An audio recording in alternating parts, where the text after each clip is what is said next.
She had the fame, the voice, the spotlight.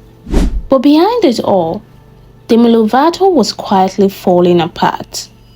Because sometimes, the people who look the strongest are fighting battles no one can see. Demi started young.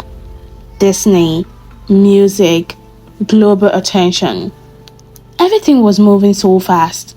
But with that success came pressure, expectations, perfection, and a constant need to keep going, no matter what.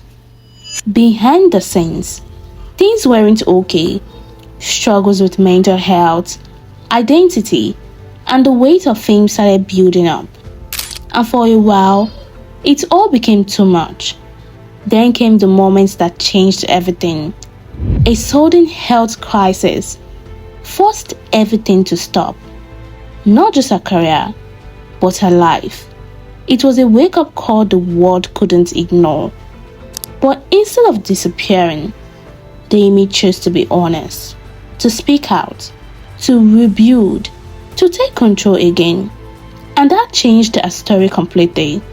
Because sometimes, losing everything isn't the end.